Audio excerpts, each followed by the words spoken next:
C8 Pate, back at you with another video.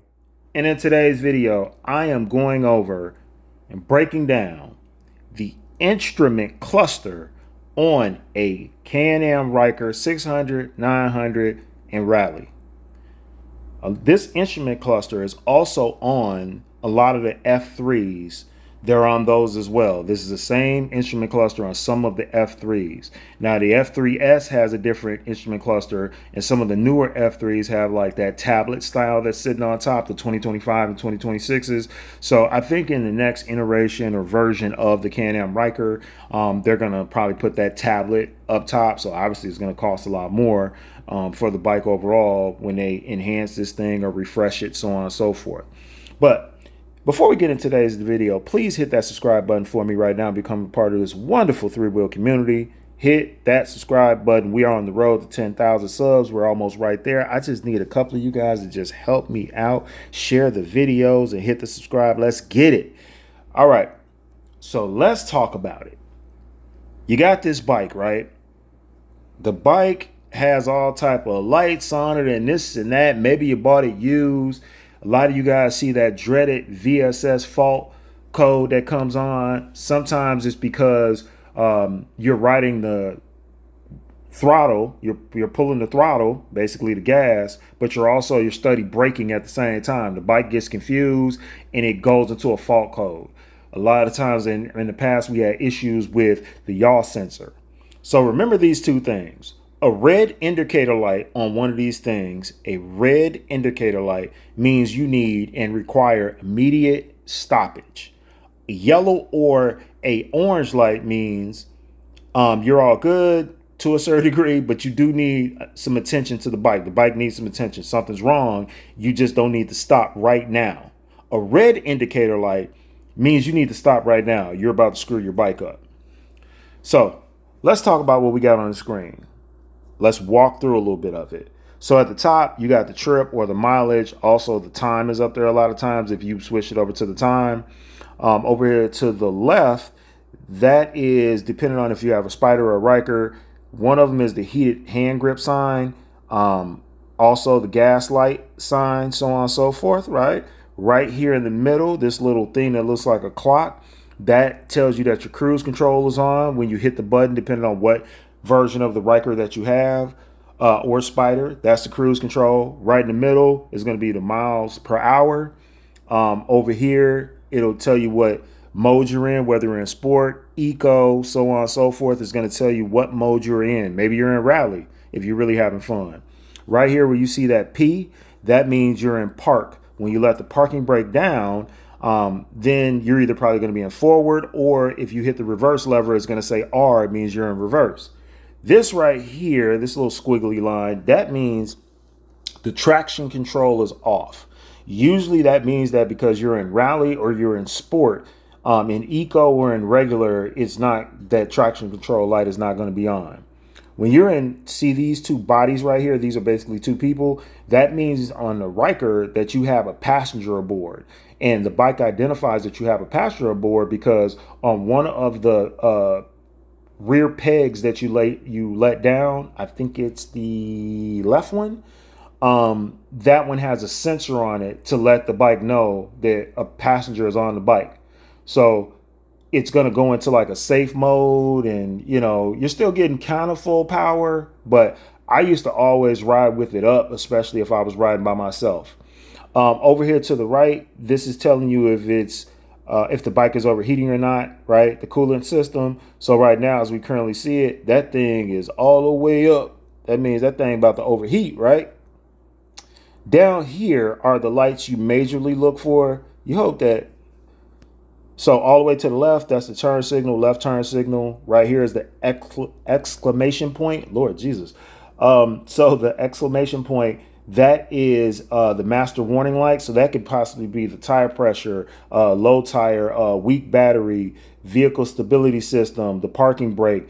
If you ever need to change the transmission belt, it's going to show down here. It's going to say change CVT or transmission issue or whatever. That light's going to come on with it.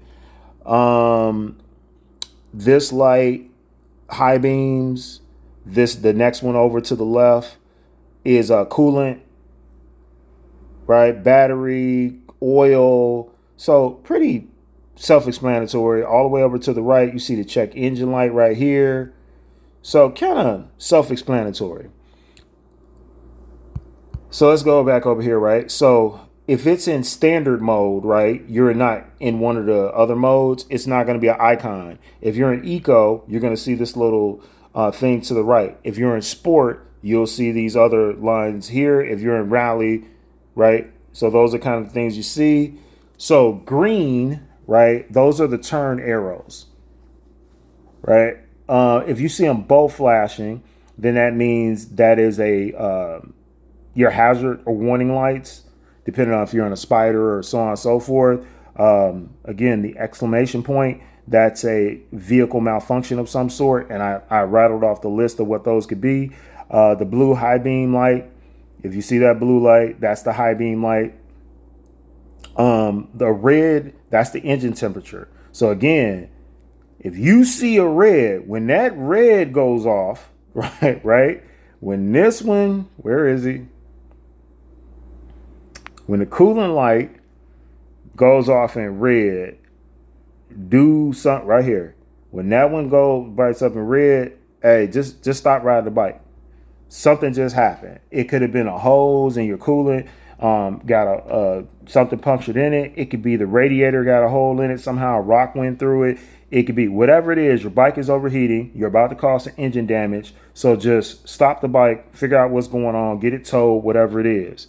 The orange means, again, you need some type of immediate service because you're out of gas. You're about to be out of gas.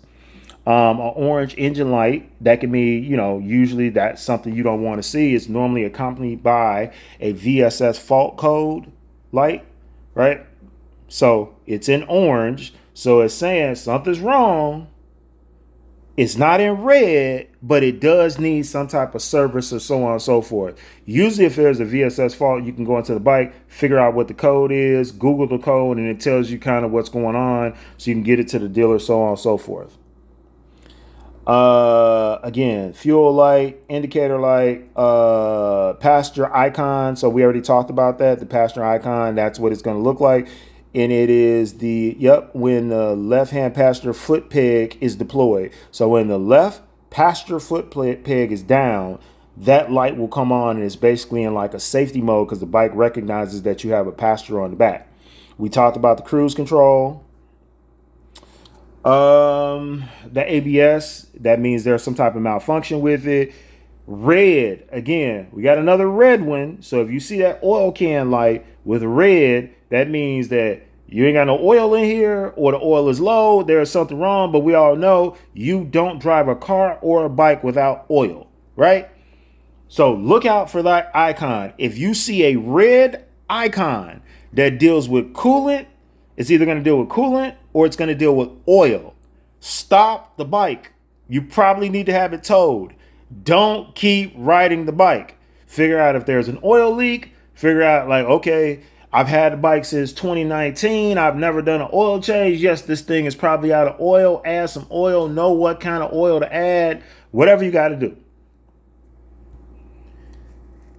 Battery, again, a red, that means something's going on with the battery, something's malfunctioning, so on and so forth. Things that I've had that have went wrong. Let me think other little weird things. Some lights don't always go off when something's wrong. So like before, I had a problem where my parking brake was sticking, and it was something that needed to be changed out. It was like a spring. It was like $40 that needed to be fixed. So what happened was, even when I was sitting still or I was riding, my brake lights were always on no matter what. No light came on with that besides the brake lights were always on. So I had to get that fixed. I did that one myself. It was a $40 part and I fixed it. So again, my basic point is some stuff that happens, there isn't even a light for it. There's not even a light that'll come on. But y'all know, the little instrument cluster, man. Y'all know how it go. Y'all know how it look. It looks so nice and purty when all the lights not on. Y'all know that red light that's right there, that's just the parking brake light. You let that down and that light goes off. When you let it up, it's an indicator letting you know that the parking brake is up and you can get off the bike. You can hit the throttle, bike still ain't gonna move unless you try and do some type of burnout or something like that. I have other videos where you can go back and look where I went inside the instrument cluster and showed you how to change the clock. If you want to see the clock, want to see the miles, want to see what the fault codes are, whatever it is. I've done so many thorough breakdowns on how to use the instrument cluster on these Rykers. If you want me to do another video, just get in the comment section and let me know. So again, when a code goes off and something's wrong, right? So we got a check engine light here. We have an exclamation point over here to the left. And then we got a code right in the middle. You can just Google the code and the code will tell you what's wrong with it. Then you can get into the dealer or you can try to fix it yourself, so on and so forth. I'm going to say with my expertise of having a bike since 2019, with a Ryker, I'm going to say